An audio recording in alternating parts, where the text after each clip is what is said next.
সংসার চলতেছে, স্বামীর ঘরে যাবে বেটি, কত আনন্দ। আমার দরদি নবী সাল্লাল্লাহু আলাইহি ওয়াসাল্লাম মাওলা আলীর হাতখানা ধরুন, খাতুনে জান্নাত পাক হাতখানা ধরেছেন, ধরে বলতেছেন, আলী, ও আলী, আজ থেকে আমার ফাতেমার সমস্ত দায়িত্ব তোমায় দিয়ে দিলাম। ও আলী, ফাতেমাকে বোঝাচ্ছেন, ও গো ফাতেমা, এই মক্কা, এই নগরে সব থেকে সুন্দর ছেলের সঙ্গে আমি নবী তোমার বিবাহ দিয়েছি। ও মা, কোনো চিন্তার কারণ নাই। নবী সাল্লাল্লাহু আলাইহি ওয়াসাল্লাম মেয়ে বিদায় দিয়েছেন। ও বাবাজি আমার, স্বামীর ঘরে গিয়েছেন, ঠিক মতো খাওয়া হয় না বাবা, ঠিক মতো খাওয়া হয় না। এমন সময়তে বাইরে গেছেন বাজারে কাজ করার জন্য, কোনো কাজ নাই। কাজ যখন পেলেন না, বাড়িতে চলে এসেছেন। বাড়িতে আসার পরে স্ত্রী জিজ্ঞাসা করতেন, স্বামী আমার খবর কি? বিবি, কত করলাম, কেউ আমাকে কাজে নিল না, কাজ পেলাম না।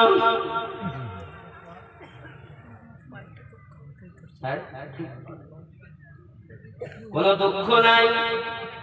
ফজরের নামাজ পড়ে আবার গেছেন বাহিরে, যদি কেউ কাজ দেয়, মসজিদ নববীতে নামাজ হয়, আব্বা আমার আবার বাজার বেরিয়েছেন এলাকায়, যদি কেউ কাজ দেয়, কিন্তু সারাদিন ঘুরে ঘুরে কোনো কাজ পেলেন না। সন্ধ্যাবেলা আবার বাড়িতে এসেছেন, সোনা মানিকেরা আমার। এমন সময়তে বিবি জিজ্ঞাসা করতেন, স্বামী খবর? ও গো বিবি ফাতেমা, কোন রকম কোনো কাজ পেলাম না, বাজারও করা হলো না, বাজারের প্যাকেটটা খালি। সোনা মানিক আমার ফাতেমা তু জোহরা সালামুল্লাহি আলাইহা স্বামীকে আদর যত্ন করেন, বড় মহব্বত করেন, তাহাজ্জুদ নামাজও তাদের কাজা নাই। সোনা মানিক আমার এমনি করে তৃতীয় দিনও স্বামী যখন গেছেন, কোনো কাজ পেলেন না, বাড়িতে যখন এসেছেন, খাতুনে জান্নাত বলছেন, ওগো আমার স্বামী, একটি কাজ করে, চাদর, একটা চাদরে দুইজন থাকতে পারবো। চাদর দুটি দিয়েছেন নবী, একটা চাদরে দুইজন থাকতে পারবো। একটি চাদর আপনি বাজারে বিক্রি করুন, আর বিনিময়ে কিছু খাবার আনুন। ওগো স্বামী, আমি ফাতেমা, কোনো দুঃখ নেই, কিন্তু আপনি ঘুরে ঘুরে চোখ দুটো আপনার বসে গিয়েছে, ভিতরে ঢুকে গেছে। আমি ফাতেমা বাড়িতে থাকি, আমার না খেলেও চলে যাবে, কিন্তু আপনার যে কষ্ট আমি সহ্য করতে পারি না। স্বামী স্ত্রীতে যত মায়া, সংসারে তত বরকত। ওগো জননী, এটা হলো দামি চাদর, এটি বরকতি চাদর, এটি রহমতি চাদর, ব্যবহার করা চাদর, কেমন করে দেব? ওগো আমার স্বামী, আপনি আমার দামি, চাদর আমার কাছে দামি নয়, আপনি আমার কাছে দামি। যান, আপনি বিক্রি করে আসুন। স্ত্রীকে সান্ত্বনা দেওয়ার জন্য বাজারে নিয়ে গেছেন চাদরটি। একজন ইহুদি চাদরটা খরিদ করেছেন, বিনিময়ে টাকা দিয়েছেন, কিছু খাবার কিনে বাড়িতে এনেছেন। বাবা আমার খাবার খুশি বানানো হলো, দুইজনাতে খেয়েছেন আনন্দ করে।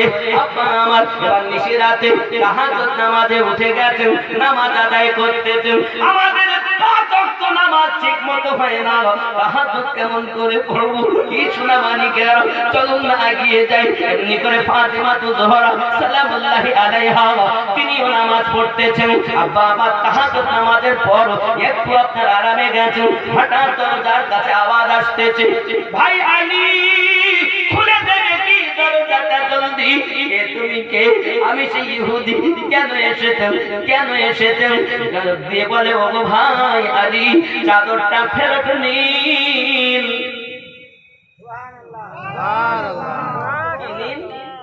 চাদরটা ফেরত নিন। কেন, কি হয়েছে, কি হয়েছে বলো?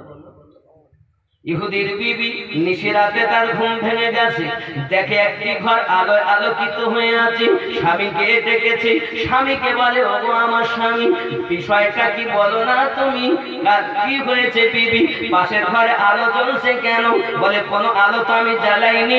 দরজাটা খুলে ভিতরে গেল, চলে যাইয়া দেখে ঘরটা আলোয় আলো হয়ে আছে, আলোকিত হয়ে আছে। ভালো করে দেখি, চাদর মোবারকা থেকে এত আলোর ছটা বার হয়, অন্ধকার ঘর নূর নূর আলো আলো হয়ে আছে।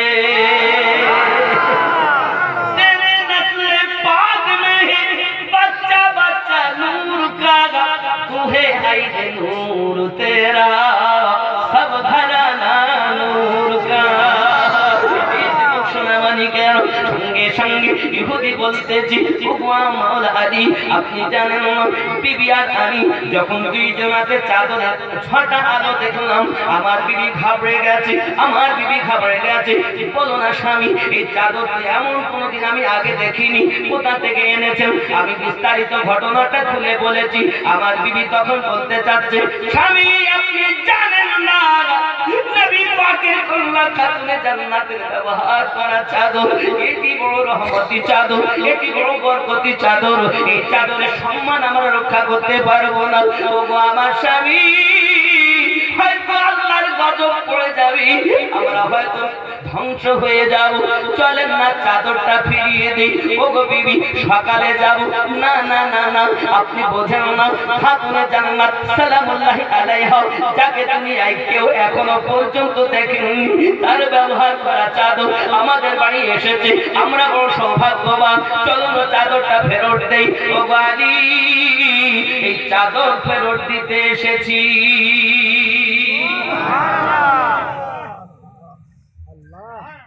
চাদর দিবেন কিন্তু টাকা তো নাই গো, সব ব্যয় করে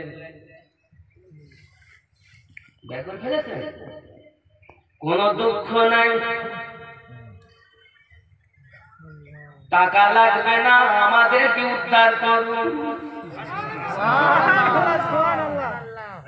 চাদরটা যখন দিয়েছে ইহুদি জিজ্ঞাসা করে ওগো ভাই আলী একটি বিনয় করে আপনার কাছে জিজ্ঞাসা করতে পারি?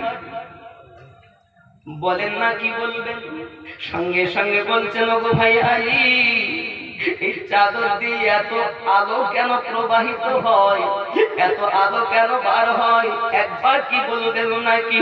সঙ্গে সঙ্গে বলতেছেন ও ভাই এই চাদরের বরকত কি বলবো, হয়তো আমরা ইসলাম ধর্ম গ্রহণ করেছি, নবী পাকের প্রতি ঈমান এনেছি, এক আল্লাহকে বিশ্বাস করি।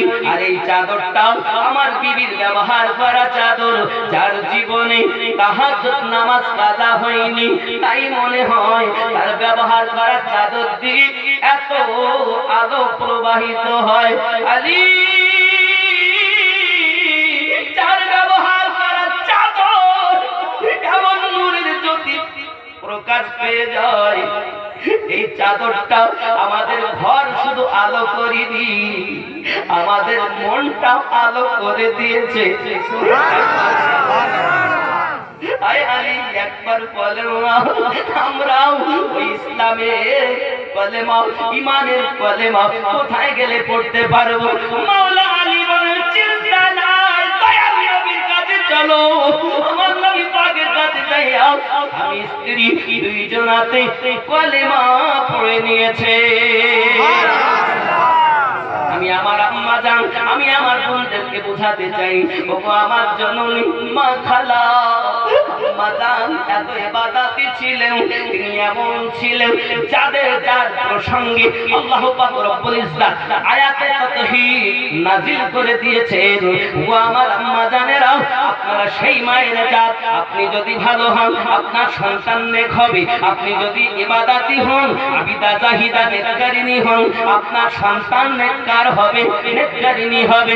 আপনাদের মতো মা গাউসে আজমকে পেটে রেখেছেন, আপনারই মতো একজন মা খাজা গরিব নওয়াজকে পেটে রেখেছেন, আপনারই মতো একজন মা সরকার আলা হযরতকে পেটে রেখেছেন, আপনারই মতো একজন মা মাকদুম আশরাফকে পেটে ধারণ করেছেন। আর আমাদের সম্মুখে নুরানি মিয়া মাদাদিল্লাহুল আলিয়া হাজির হয়েছেন, আপনারই মতো একজন মা। একটু খেয়াল করে দেখুন, আমরা যদি মায়ের মতো জীবন যাপন করতাম, যদি নায়িকা না হতাম, আমাদের এহ জগৎ পরজগৎ আল্লাহ পাক মঙ্গলময় বানিয়ে দিতেন।